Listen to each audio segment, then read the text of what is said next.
Assalamualaikum warahmatullahi wabarakatuh. Sobat wayai, jumpa lagi dengan Kang Samit.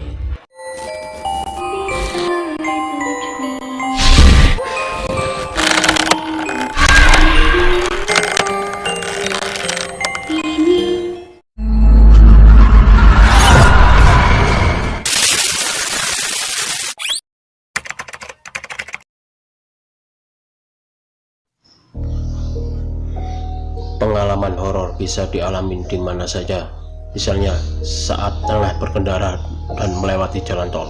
Apalagi kalau kita berkendara malam-malam, kemungkinan untuk mengalami hal mengerikan ini lebih besar.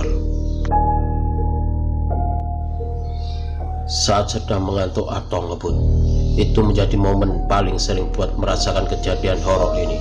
Sekitar seminggu yang lalu, saya sendiri mengalami kejadian horor ini. Waktu itu Jumat malam, bersama teman-teman kami tengah menuju ke Bandung. Kami berangkat sekitar jam 9.30 malam, dan karena macet jadi perjalanan sedikit terhambat. Malam itu entah kenapa kami tiba-tiba cerita kejadian horor, sampai salah satu teman saya bercerita soal Nyi Roro Kidul. Teman saya yang berasal dari Yogyakarta mengingatkan kami untuk enggak bercerita soal hal tersebut. Saat itulah kami menyadari kalau kami tersesat. Kami berada di jalan tol Cipali dan menuju Palimanan.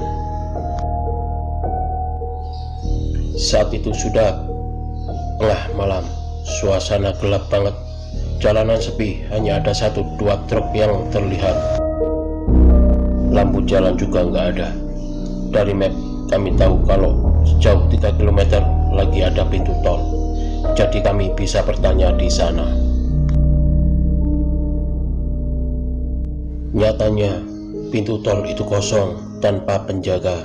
Kami harus melewati jalan tol yang sepi dan gelap itu sepanjang 20 km lebih untuk sampai ke pintu tol selanjutnya.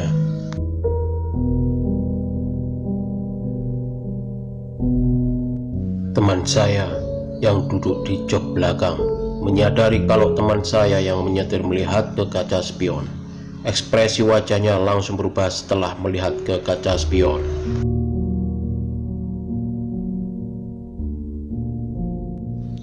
Kami jadi khawatir, tapi dia enggak berkata apa-apa. Baru ketika kami sampai di Cikole, Lembang, dia bilang kalau melihat sosok hitam besar menempel di belakang mobil kami.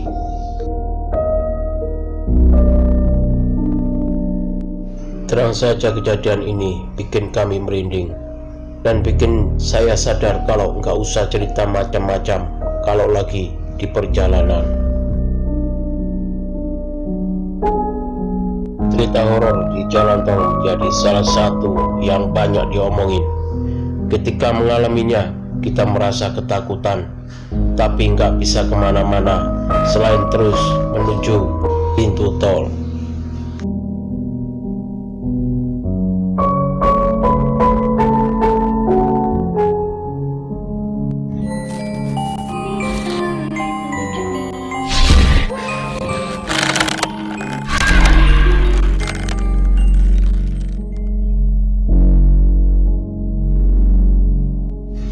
Cewek berbaju putih masuk ke bis. Tanteku memang punya kemampuan bisa melihat makhluk halus. Waktu itu aku masih SMA. Pas dia mengalami hal itu, dia sedang di bis bersama om dan sepupuku dari Yogyakarta ke Jakarta.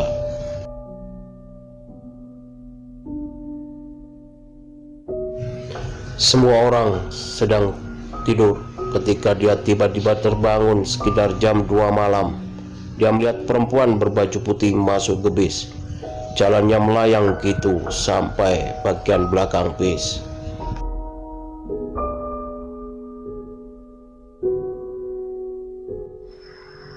Tanteku duduk paling belakang dan enggak sengaja bertatapan dengan makhluk itu. Matanya merah dan wajahnya hancur. Lalu tanteku membaca doa dan ayat kursi.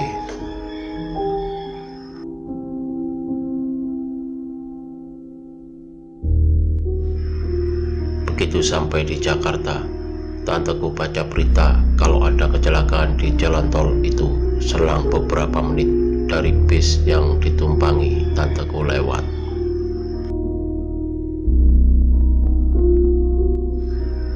Kata tanteku, dia mau nyari tumbal atau korban buat kecelakaan juga. Sopir bis sengaja dibikin ngantuk. Untung tanteku terbangun. Jadi batal deh.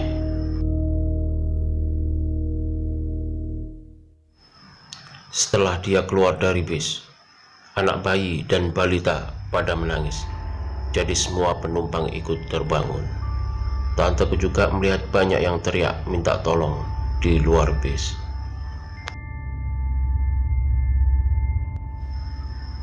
Aku sendiri juga pernah mengalaminya waktu mau mudik ke Yogyakarta. Aku berdua sama sepupuku yang nyetir.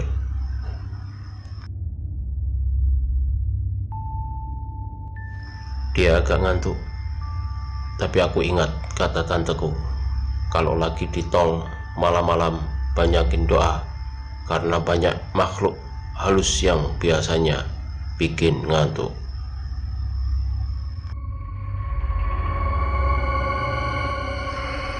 Tiba-tiba aku lihat ada yang lewat cepat banget di depan mobil, tapi sepupuku nggak lihat. Aku ngotot beneran lihat, tapi pas lihat ke spion nggak ada siapa-siapa. Jadi siapa dia? Hingga aku jadi merinding.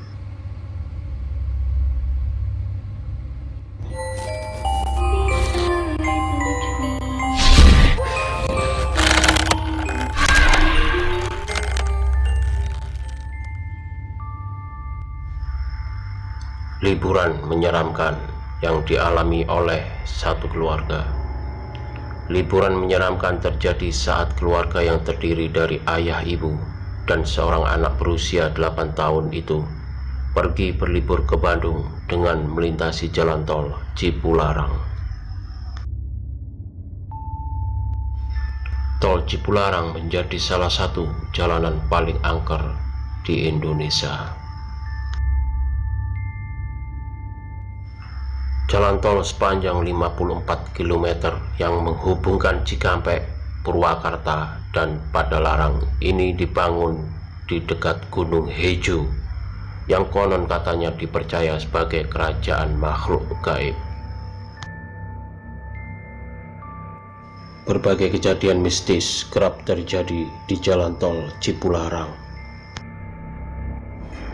Keluarga itu berangkat dari Jakarta pukul 21 WIB. Di tengah perjalanan, tepatnya di tol Cipularang, sang anak ingin buang air kecil. Berhentilah mereka di pinggir jalan.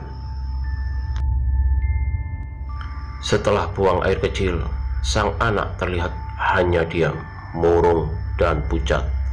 Selama berlibur di Bandung pun, sang anak tetap murung dan pucat.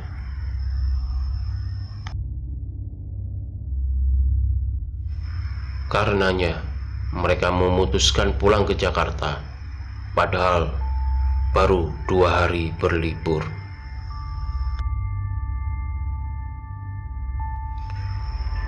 Saat perjalanan pulang, sesampainya di ruas tol Cipularang, sang anak ingin buang air kecil lagi, dan berhentilah mereka di pinggir jalan tol itu.